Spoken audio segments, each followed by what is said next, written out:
चलिए आज हम लोग पढ़ेंगे प्रकाश, जिसको इंग्लिश में लाइट बोलते हैं। बिना प्रकाश के हम कुछ भी नहीं देख पाते हैं। तो प्रकाश है क्या? आखिर प्रकाश होता क्या है? प्रकाश एक प्रकार की किरण है जो हमारी आँखों में पड़कर हमें देखने की संवेदना प्रदान करती है। प्रकाश एक प्रकार की किरण है जो हमारी आँखों में पड़कर हमें देखने की संवेदना प्रदान करती है। प्रकाश के किरणों के समूह को किरण पुंज कहते हैं। प्रकाश के किरणों के समूह को क्या कहते हैं? किरण पुंज कहते हैं। आगे देखते हैं दर्पण। दर्पण क्या है? तो दर्पण वे हैं जो निश्चित नियमानुसार परावर्तन के नियम का पालन करती है, उसे दर्पण कहते हैं। दर्पण कितने प्रकार के होते हैं? तो दर्पण दो प्रकार के होते हैं, समतल दर्पण, दूसरा गोलीय दर्पण। अब आते हैं पहला समतल दर्पण। समतल दर्पण किसे कहते हैं? तो जिस दर्पण का परावर्तक सतह समतल होता है उसे समतल दर्पण कहते हैं। जिस दर्पण का परावर्तक सतह समतल होता है उसे समतल दर्पण कहते हैं।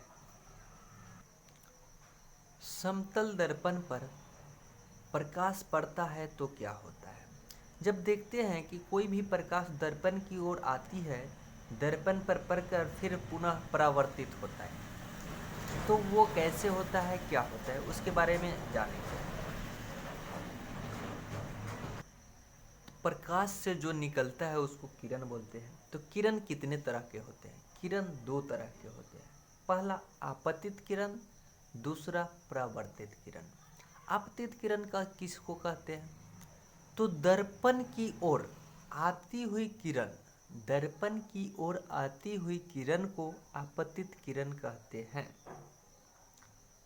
और दर्पण से टकराकर लौटती हुई किरण को परावर्तित किरण कहते हैं।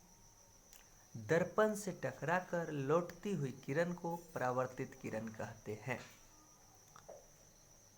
अब है कि दर्पण से जब टकराती है किरण तो टकराकर लौटती है, उसको क्या कहते हैं? आपतित किरण। आपतन बिंदु किसे कहते हैं? तो आपतित किरण दर्पण के जिस बिंदु से टकराकर परावर्तित होती है उस बिंदु को आपतन बिंदु कहते हैं। आपतित किरण दर्पण के जिस बिंदु से टकराकर परावर्तित होती है उस बिंदु को आपतन बिंदु कहते हैं। इसके बाद आता है अभिलंब। अभिलंब क्या है? तो आपतन बिंदु पर डाला गया लंब अभिलंब कहलाता है। आपतन बिंदु पर डाला गया लंब अभिलंब कहलाता है।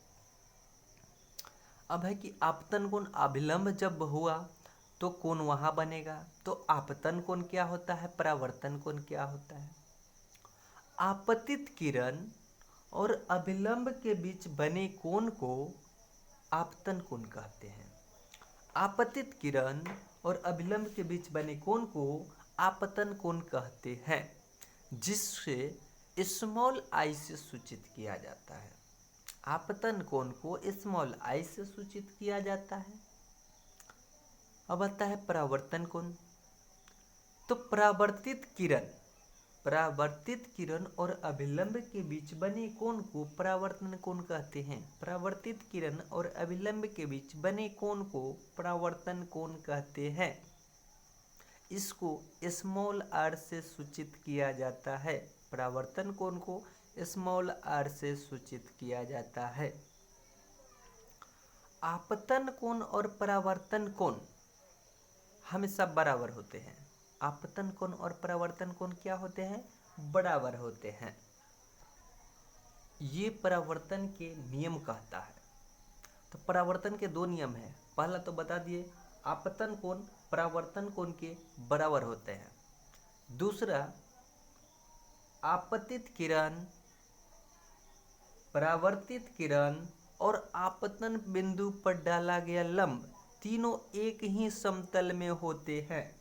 यही परावर्तन का नियम है। आपतित किरण, परावर्तित किरण और आपतन बिंदु पर डाला गया लंब तीनों एक ही समतल में होते हैं।